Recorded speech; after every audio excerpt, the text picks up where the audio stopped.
Hello everyone, स्वागत है आपका अपने चैनल ई गुरुकुल ज्ञान पर। हम लोग पढ़ रहे हैं कक्षा 8 मल्हार पुस्तक को, जिसमें हमने 2 पाठ ऑलरेडी कवर कर लिए हैं। पाठ 3 इसके भी हमने 2 भाग पहले ही पढ़ लिए हैं। पहले भाग में इसकी व्याख्या पढ़ी है और दूसरे भाग में इसके अभ्यास प्रश्नों को देखा है। आज जो है अभ्यास प्रश्नों का पार्ट 2 है, यानी कि बचे हुए अभ्यास प्रश्नों को आज हम देखेंगे। तो चलो अपने अभ्यास प्रश्न की तरफ बढ़ते हैं। तो इसमें हमारा पहला प्रश्न है, इस कविता का शीर्षक एक आशीर्वाद है जो कविता में कहीं भी उपयुक्त नहीं हुआ है। यदि इस कविता की ही पंक्ति या शब्द को कविता का शीर्षक बनाना हो तो कौन सी पंक्ति आप चुनना चाहेंगे। यहाँ पर बताया कि जैसे कि इस कविता का जो शीर्षक है वो क्या है, एक आशीर्वाद। ठीक है, तो इस आशीर्वाद जो है शब्द कहीं आया नहीं कविता में। अगर मान लीजिए कि इस कविता में ऐसे ही हमें कोई पंक्ति लेनी है और उसको शीर्षक बनाना है, उसको टाइटल बनाना है, तो कौन सा नाम आप देना चाहेंगे। तो देखेंगे कि अगर मान लीजिए कि मुझे कोई शीर्षक चुनना होता तो हम क्या चुनते, कविता की पंक्ति को, तेरे स्वप्न बड़े हों। अब पूछा गया कि क्यों, तो इस क्यों का उत्तर क्या है कि यह पंक्ति कविता का सार प्रस्तुत करती है। पूरी कविता इसी भावना को विस्तार दिया है, पूरी कविता में इसी भावना का विस्तार दिया है, यानी कि सपने बड़े हों, उन्हें पूरे करने का साहस हो, संघर्ष हो, आत्मनिर्भरता हो। इसलिए यह पंक्ति सबसे उपयुक्त शीर्षक हो सकती है, क्योंकि यह कविता का केंद्रीय विचार स्पष्ट रूप से प्रस्तुत करती है। अगर मान लीजिए कि आप इसके अलावा कोई और पंक्ति चुनना चाहते हैं तो फिर आपको अपना तर्क भी देना पड़ेगा। तो मुझे लगता है कि इस कविता में जा तेरे स्वप्न बड़े हो, इसका मतलब क्या, पूरी कविता का सार के में ऊंचे ऊंचे सपने देखने चाहिए। अगला प्रश्न लोग देख अगला प्रश्न हमारा, नीचे दिए गए रिक्त स्थानों में स्वप्न से जुड़े शब्द अपने समूह में चर्चा कीजिए। ये जो स्वप्न है, ठीक है, मतलब एक शब्द है, इससे इसके पर्यायवाची शब्द या इससे और कौन कौन से कविता में शब्द जुड़े हैं। ठीक है, जैसे मान लीजिए यहाँ पर देखें, कल्पना है। कल्पना क्या है, मन में बने विचार जो होते हैं, इमेजिन करना। ठीक है, आकांक्षा है किसी कार्य या परिणाम की इच्छा, लक्ष्य प्राप्त करने का जो निश्चित उद्देश्य होता है, अभिलाषा तीव्र इच्छा या लालसा, आदर्श सर्वोत्तम मानक उत्कृष्ट लक्ष्य, आशा मतलब उम्मीद भरोसा, महत्वाकांक्षा मतलब बड़ा मुकाम हासिल करने की चाह, और कल्पनाशीलता मतलब रचनात्मक सोच की क्षमता। तो कविता में ये शब्दों का लिया गया है और ये हम काफ़ी हद तक इनको पर्यायवाची शब्द भी मान सकते हैं। यह सभी शब्द स्वप्न की अलग अलग विशेषताओं जैसे उसके भाव, उद्देश्य, चरित्र को दर्शाते हैं। कई बार क्या होता है, व्याख्या में हमें उससे मिलता जुलता शब्द भी उसी को कंसिडर करना होता है। जैसे यहाँ पर दिया है अभिलाषा। अभिलाषा स्वप्न का पर्यायवाची नहीं है। ठीक है, अभिलाषा जो है इच्छा का पर्यायवाची है, लक्ष्य। लेकिन ये कहीं ना कहीं कविता में इसी अर्थ में दिए कि ये अर्थ निकाल रहे हैं, ये अर्थ भाव प्रकट हो रहा है। अगला प्रश्न देखेंगे हम लोग। यहाँ पर दिया हुआ है, कविता में से चुनकर कुछ नीचे शब्द दिए गए हैं, उनके सामने कुछ अन्य शब्द भी दिए गए हैं। उन शब्दों पर घेरा बनाइए जो समान अर्थ नहीं देते हों।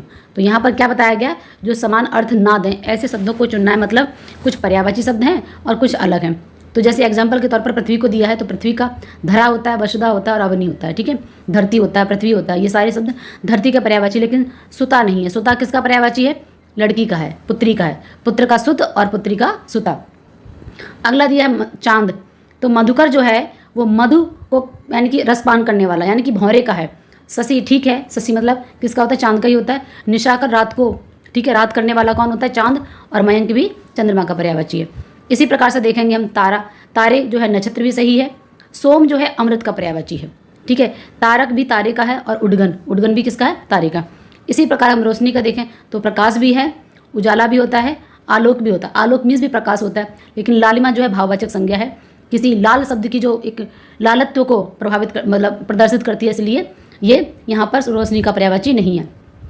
स्वप्न मीन्स सपना है, अभी हमने देखा था, इच्छा है, कल्पना है। ठीक है, लेकिन यथार्थ मीन्स सपना तो कल्पना होगी ना, तो यथार्थ कैसे हो सकता। आप यहीं पर देखो, कल्पना और यथार्थ जो दोनों अपोजिट हैं, एक साथ नहीं हो सकते। तो यथार्थ हमारा जो है स्वप्न का पर्यायवाची नहीं है। दिया, तो दिया मतलब ज्योति, दीपक और प्रदीप। लेकिन दीन, दीनहीन कोई इस तरीके से, तो दीन नहीं है। तो ये है हमारे कुछ शब्द जो है, एक तो पर्यायवाची शब्द हो गए, कुछ अलग हैं, उनको इवन आउट जैसे बोलते हैं। ठीक है, अगला प्रश्न देखेंगे हम लोग। अगला दिया गया है कि आना और जाना 2 महत्वपूर्ण क्रियाएं हैं।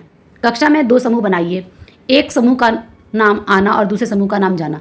मान लीजिए कि एक्टिविटी की तरह हमें अपने क्लास के बच्चों को 2 टीम में डिवाइड हमने कर लिया और अपने अपने एक समूह का नाम हमने आना रखा और एक का जाना। अब एक ग्रुप जो है आने से जुड़े हुए शब्दों को, यानी कि शब्दों का प्रयोग करके वाक्य बनाएगा। वहीं दूसरा जो है वो क्या करेगा, जाने के। तो यहाँ पर आना और जाना, ठीक है, ये 2 ग्रुप हैं, इनको क्या करना है, वाक्य बनाकर ठीक है, अपने चार्ट चिपकाना है या फिर हम ऐसे वो करवा सकते हैं, संवाद भी करवा सकते हैं। ठीक है, तो यहाँ पर देखिए आने का कौन कौन सा है। रिया हर दिन हर दिन समय पर स्कूल जाती है। ठीक है, जाने का क्या हो सकता है, हम छुट्टियों में नैनीताल गए, तो गए मतलब क्या है, जाने का भाव है। उसी प्रकार बारिश के बाद इंद्रधनुष आ गया, मतलब आना है। पिताजी ऑफिस से जा चुके, गए। मेहमान हमारे घर कल आए थे, ठीक है, आने का भाव था। सूरज ढलने के बाद अंधेरा हो गया। पक्षी अपने घोंसले में वापस आ रहे हैं। छात्र पुस्तकालय में पढ़ने जा रहे हैं। हम मुस्कान के साथ मेरे पास आए, ठीक है, हम मुस्कान के साथ मेरे पास आए। ठीक है, मतलब इस तरीके से आप क्या बना सकते हो कि अलग अलग सेंटेंस जिसमें एक तरफ आने का भाव, एक तरफ वह गुस्से से कमरे के बाहर चला गया। अब देखो यहाँ पर भाव को ले लिया गया, जैसे यहाँ गुस्से के साथ ये मुस्कान का, मतलब हम मुस्कुराते हुए कमरे के अंदर आए या गुस्से से कमरे के बाहर चले गए, ऐसा भी हो सकता है। अगर आप ये सेंटेंस नहीं बनाना चाहते तो और भी सेंटेंस जिसमें आना और जाने का जो भाव हो वो निकल रहा हो, ऐसे आप चाहे वो प्रेजेंट में हो, पास्ट में हो, फ्यूचर में हो, सेंटेंस आप किसी भी काल के ले सकते हो, लेकिन क्रिया हमारी आना और जाना ही होना चाहिए। अगला देखेंगे हम लोग। अगला प्रश्न है हमारा यहाँ पर कि हंसे मुस्कराएं गाएं। अपने किसी एक दिन की समस्त गतिविधियों पर ध्यान दीजिए और अपनी डायरी में लिखिए कि आप दिन भर कब कब हंसे, कब कब मुस्कराए, कब कब गाए, कब कब रूठे और कब कब मचले। ठीक है, मतलब हमें अपने आप को पूरे दिन को क्या करना है, ऑब्जर्व करना है। अपनी सुबह मॉर्निंग से लेकर रात की दिनचर्या को आपको देखना है ध्यान से कि हमने कब कब क्या किया था, सुबह से लेकर सुबह क्या हुआ था, दोपहर में क्या हुआ था, इवनिंग में क्या हुआ था, इस तरीके से। तो आपको क्या करना है, डायरी लिखना है। क्या लिखना है, डायरी। ठीक है, ये डायरी जो है जिस तरीके से हम कहानी लिखते हैं, पत्र लिखते हैं, उसी प्रकार से डायरी लेखन भी होता है। लेकिन डायरी में क्या होता है, अपने निजी अनुभव भी आप लिख सकते हो, वही होता है, निजी अनुभव ही होता है। तो यहाँ पर देखेंगे कि मेरी डायरी, अब इसमें क्या होता है, दिनांक, आपने आज का दिन या कल का दिन, तो मान लीजिए हमने आज लिखा है शाम को, ठीक है, तो आज का दिन बहुत खास रहा। सुबह उठते ही माँ ने मेरा पसंदीदा नाश्ता बनाया, मैं मुस्कराया या मुस्कराई। स्कूल जाते समय मैं बारिश हो गई, पानी में कूदते हुए हंसा खूब और मस्ती की। ठीक है, कक्षा में हमारी हिंदी की शिक्षिका ने मज़ेदार कहानी सुनाई, हम सब बच्चे हंसते हंसते लोटपोट हो गए। तो ये इस तरीके से आपको क्या करना है, ऑब्जर्व करना है कि हमने क्या किया। जरूरी नहीं है कि हंसना, आपने किसी का भला किया हो, आपको किसी और ने आपकी मदद की हो, कुछ भी ऐसा जो आपने उस दिन अच्छा किया हो या कुछ गलत भी हुआ हो, मान लीजिए आपने किसी का दिल दुखाया, आपने चोरी कर ली, झूठ बोल दिया, वो सब आप डायरी में नोट कर सकते हो, अपने मन के भाव जो है वो पन्ने पर उतार सकते हो। आगे देखेंगे कि टीचर ने जब मेरी प्रशंसा की मैं मुस्कराया और मन ही मन मैं गुनगुनाने लगा। टीचर ने जब मेरी कॉपी में गलती निकाली मैं थोड़ा सा रूठ गया। खेलते समय एक दोस्त ने मेरी बात नहीं मानी, मैं थोड़ी देर के लिए मचल गया। शाम को पापा के साथ पार्क में गया, झूले पर बैठकर गुनगुना रहा था। ठीक है, आज का दिन हंसी मस्ती और थोड़ी सी शरारतों से भरा हुआ था। तो इस तरीके से आप भी जो है अपने दिन की दिनचर्या को लिखें, उसमें क्या क्या आपने किया। लेकिन यहाँ पर आपको ऑलरेडी पहले दे दिया, हंसना, मुस्कराना, रोना, गाना, मचलना, रूठना, इन शब्दों का आपको इन्हीं के बारे में लिखना है। आगे देखेंगे अगला प्रश्न हम लोग। यहाँ बताया गया है कि कविता के माध्यम से बड़े लक्ष्य निर्धारित करने, उन्हें पूरा करने का आशीर्वाद दिया गया है। दिन प्रतिदिन के जीवन में आपको अपने माता पिता, अध्यापक एवं परिवारजनों से किस तरह आशीर्वाद मिलते हैं, अपनी लेखन पुस्तिका में लिखिए। आप भी अपने से छोटों के प्रति किसी न किसी प्रकार से शुभेच्छा प्रकट कर सकते हो। शुभेच्छा, ठीक है, तो इन्हें लिखिए। शुभेच्छा मतलब जो अच्छी भावनाएं हैं उनको प्रकट कर सकते हो, आशीर्वाद एक तरीके से कह सकते हो उसको भी हम।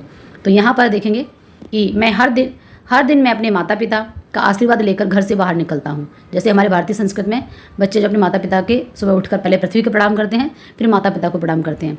ठीक है, उसी प्रकार वो जब घर से निकलते हैं तो घर से निकलते वक्त भी अपने माता पिता के चरण स्पर्श करते हैं, तो माता पिता क्या करते हैं, आशीर्वाद देते हैं। वे मुझसे कहते खुश रहो, अच्छे नंबर लाओ, अपने लक्ष्य को हासिल करो। मेरे अध्यापक मुझे पढ़ाई में मन लगाने और मेहनत करने की प्रेरणा देते हैं और कहते हैं कि तुम एक दिन बड़ा नाम करोगे। तो इस तरीके की जो ब्लेसिंग है वो माता पिता और शिक्षकों के द्वारा जो है अपने रोज़मर्रा की ज़िंदगी में पाते हैं। आगे है कि मेरे दादाजी मुझे संस्कार, सच्चाई, ईमानदारी से जीना की सीख देते हैं। ठीक है, और इन सभी आशीर्वादों से मुझे हर दिन आगे बढ़ने की प्रेरणा मिलती है। अब अगला प्रश्न था कि आप भी अपने छोटे भाई बहन या अपने से छोटों को आशीर्वाद दे सकते हो, इच्छा प्रकट कर सकते हो। तो यहाँ पर मैं अपने छोटे भाई को हमेशा पढ़ाई में सहायता करता हूँ और उससे कहता हूँ कि तुम भी एक दिन अच्छे नंबर लाओगे। अपने छोटे दोस्तों को मैं कहता हूँ खेलो और अच्छा प्रदर्शन करो, ईमानदार बनो, बड़ों की बात मानो, त्योहारों पर मैं उन्हें उपहार देता हूँ और कहता हूँ खुश रहो, हमेशा मुस्कुराते रहो। ठीक है, इस तरीके से, इस प्रकार मैं अपने छोटों से स्नेह और शुभकामनाएं देता हूँ। जिस प्रकार में बड़ों से ब्लेसिंग मिलती है, उसी प्रकार हमें छोटों को भी ब्लेसिंग देनी चाहिए। आगे बढ़ेंगे। अगला दिया है कि आप क्या करना चाहते हैं और क्या पाना चाहते हैं, उन्हें एक पर्ची पर लिखें। पर्ची पर अपना नाम लिखें, लिखना आवश्यक नहीं है। अपने अध्यापक द्वारा लाए गए डिब्बे में अपनी अपनी पर्ची डाल दें। अब यहाँ पर ये है सपनों की बात, मतलब जैसे ये टीचर एक क्लास में एक्टिविटी कराते हैं डिफरेंट तरीके से, तो यहाँ एक्टिविटी दिया है कि मान लीजिए कोई टीचर है, क्लास में आते वक्त एक बॉक्स लेकर आए और बच्चों से कहा गया अपने अपने जो सपने हैं, अपना अपना जो लक्ष्य है, आप क्या बनना चाहते हैं, उसको एक पर्ची में लिखें, लेकिन उसमें नाम ना लिखें, डिस्क्लोज ना करें कि पर्ची किस बच्चे की है। अध्यापक एक एक करके इन पर्चियों पर लिखे सपनों को पढ़कर सुनाएं। सभी विद्यार्थी अपने अपने सुझाव दें उन सपनों को पूरा करने के लिए। मान लीजिए कि क्लास में 30 बच्चे हैं, 30 बच्चों ने, मान लो किसी ने लिखा शिक्षक, किसी ने लिखा डॉक्टर, किसी ने इंजीनियर लिखा, किसी ने साइंटिस्ट लिखा, वैज्ञानिक लिखा, और किसी बच्चे ने अपना नाम नहीं लिखा। अब अध्यापक एक पर्ची निकाली, उसमें से डॉक्टर या वैज्ञानिक। अब बच्चे अपना अपना कविता के आधार पर जो पढ़ाया गया है या अपनी बुद्धि विवेक से कि डॉक्टर बनने के लिए आपको किस किस तरीके के प्रयास करने चाहिए, उन सपनों को पूरा करने के लिए आपको कौन कौन से काम करने चाहिए, किस तरह से प्रयत्न करने होंगे, किस तरह योजना बनानी होगी, किससे और किस प्रकार का सहयोग लिया जा सकता है। हमेशा लक्ष्य योजनाएं बनाएं, उसे पाने के लिए प्रयत्न करें। साथ ही साथ हमें गाइडेंस लेना बहुत ज़रूरी है।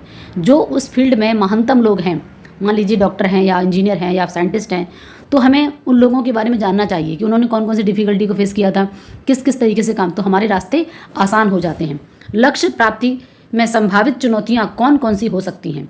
ठीक है, तो अब हम देखेंगे, ये तो हमें हिंट दे दी गई कि इस तरीके से आप बच्चों से प्रयास करें, उनसे पूछें कि कैसे कैसे। ठीक है, अध्यापक के लिए है कि अध्यापक ये सारे इंस्ट्रक्शन दे दें बच्चों को और फिर बच्चे अपने विचारों को प्रस्तुत करें। जैसे मेरा सपना है, मैं एक डॉक्टर बनना चाहता हूँ ताकि लोगों की सेवा कर सकूँ और बीमारियों से लड़ने में उनकी मदद कर सकूँ। ठीक है, मान लीजिए कि एक सपना है डॉक्टर बनना किसी का भी। अब बच्चों से पूछे कि डॉक्टर बनने के लिए क्या क्या आपको, ये सारी चीज़ें बता दी, प्रयत्न क्या करें, योजना क्या बनाए, सहयोग किसका लें, चुनौतियाँ कौन कौन सी आ सकती हैं। अगला देखेंगे। अब क्या है, सपनों को पूरा करने के सुझाव क्या हो सकते हैं, किस तरह प्रयत्न करें होंगे। तो नियमित रूप से पढ़ाई करनी होगी, विज्ञान विषय में गहरी समझ बनानी होगी। अगर मान लीजिए कोई बच्चा है जिसको भविष्य में डॉक्टर बनना है, तो हमें बच्चों को पता होना चाहिए कि अगर हमें साइंस डॉक्टर बनना है तो साइंस विषय पर सबसे ज़्यादा ध्यान देना पड़ेगा। साइंस के बिना आप डॉक्टर नहीं बन सकते हो, तो उसके लिए आपको बायो लेनी पड़ेगी, है ना। इस तरीके से आपको 12th में कौन से सब्जेक्ट चूज करने हैं, शुरुआत से ही हमें विज्ञान पर बहुत ज़्यादा उसकी छोटी छोटी चीज़ों पर ध्यान देना पड़ेगा। बहुत गहरी समझ विकसित करनी होगी जिससे कि आपका आने वाला लक्ष्य जो है आपको आसानी से प्राप्त हो सके। अगर हम शुरू से ध्यान नहीं देंगे, पढ़ाई पूरी कर लेंगे, तब जाके तो पता चला कि आपने वो सब्जेक्ट ही नहीं लिया, आप कैसे बन पाएंगे।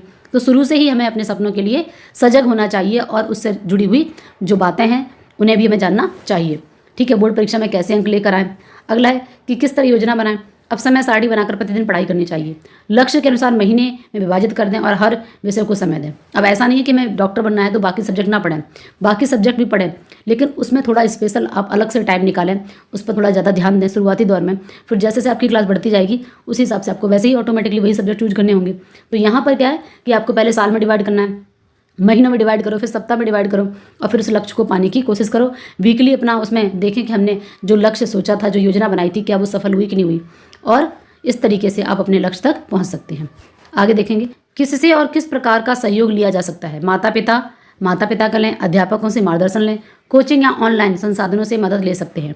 अब यहाँ पर आजकल बहुत सारे प्लेटफॉर्म हैं जहाँ पर आप करियर काउंसलिंग यानी कि अपने लिए गाइडेंस ले सकते हो कि मुझे किस सब्जेक्ट में रुचि है और मैं भविष्य में क्या बनूं, किस तरीके से। तो अपने माता पिता, सबसे पहला माध्यम है हमारे माता पिता, फिर हमारे कौन है, शिक्षक हैं, अध्यापक हैं। इसके अलावा कोचिंग ऑनलाइन भी आप देख सकते हो, लेकिन सबसे फर्स्ट नंबर पे आपके माता पिता होने चाहिए, आपके शिक्षक होने चाहिए, और जो भी उस फील्ड के जो महानतम लोग हैं उनको पढ़कर भी आप अपने भविष्य के बारे में बना सकते हो, योजना है, सहायता ले सकते हो।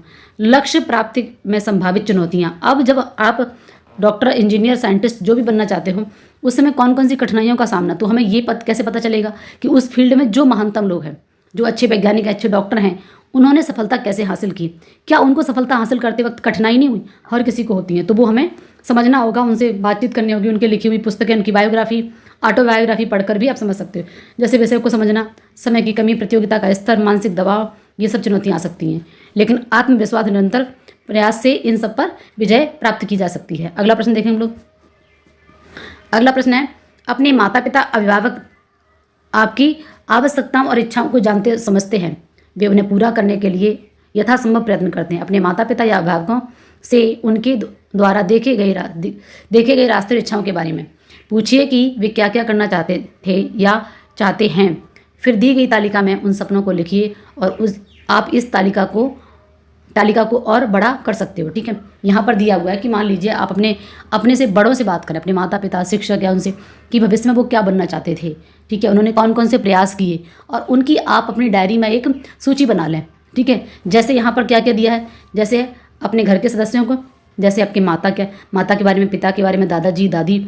इससे क्या होगा, आपको जो किताबी ज्ञान है उसके अलावा निजी अनुभवों के बारे में जानकारी। जैसे मान लीजिए आपकी माता जी हैं, वो पढ़ी लिखी है काफ़ी ज़्यादा, MA BEd है या बहुत मतलब उन्होंने अच्छी पढ़ाई कर रखी, लेकिन वो हाउसवाइफ है, तो आप उनसे पूछो कि आप क्या बनना चाहती थी, आपने इतनी पढ़ाई की, क्या कर, तो वो अपने जीवन के अनुभव बताएंगी कि मैंने ये बनना चाहती थी या नहीं बनना चाहती थी, मेरा मन नहीं था या मैंने किस कारण से नहीं वो चीज़ प्राप्त कर पाई। ऐसे पिताजी, दादाजी, माताजी, और साथ में आपको उनके अपने निजी अनुभवों से बहुत कुछ सीखने को मिलेगा। इसी प्रकार नाना नानी, बहन भाई या और भी हो सकते हैं। आप इस लिस्ट को और बड़ा कर सकते हो, अपने शिक्षकों को जोड़ सकते हो, अपने मित्रों को जोड़ सकते हो, रिश्तेदारों को जोड़ सकते हो। ठीक है, जिससे आप उनके जब अनुभव जानोगे तो उन अनुभवों में आपको अच्छे और बुरे दोनों से ही सीखने को मिलता है। अगर अच्छी चीज़ें थी तो आप भी उन्हें अपनाओ, और बुरी चीज़ें थी तो उन्हें नहीं अपनाना है, जो आपके साथ भी आपको असफलता मिले उन्हें नहीं दोहराना है। तो ये अच्छे बुरे दोनों अनुभव हमारे जीवन में बहुत ज़्यादा काम आने वाले हैं। अगला प्रश्न देखें हम लोग। अब यहाँ पर दिया है कि प्रतिदिन की आवश्यकताओं को पूरा करने में बहुत से लोग सहयोग देते हैं, जैसे साख विक्रेता, है ना, स्वच्छता कर्मी, रिक्शा चालक, सुरक्षा कर्मी। इनमें से किसी एक से साक्षात्कार कीजिए। साक्षात्कार का मतलब होता है इंटरव्यू। ठीक है, अपने और उनके सपनों के विषय में जानिए। साक्षात्कार के समय कौन कौन से प्रश्न हो सकते हैं उनकी सूची बनाइए। जैसे आजकल इंटरव्यू आप देखते हो, हर छोटी बड़ी नौकरी में आपको इंटरव्यू देना पड़ता है, या रिपोर्टर सब देख रहे हैं कि किसी के पास जाते हैं, आपसे ढेर सारे क्वेश्चन पूछते हैं। तो ये इंटरव्यू भी एक तरीके से क्या है, बहुत ही मददगार होता है किसी के विषय में जानने के लिए। ठीक है, तो यहाँ पर अब आपको भी इंटरव्यू देना होता है, तो हमें इंटरव्यू अगर ले रहे हैं या इंटरव्यू दे रहे हैं, अगर आप किसी का सुनते भी इंटरव्यू, तो आपको ढेर सारी चीज़ें पता चलती हैं कि ये हो सकता है। मान लीजिए रिक्शा चालक से आप वार्तालाप कर रहे हो और इंटरव्यू ले रहे हो कि आपका नाम क्या है। ठीक है, अगला प्रश्न हो सकता है,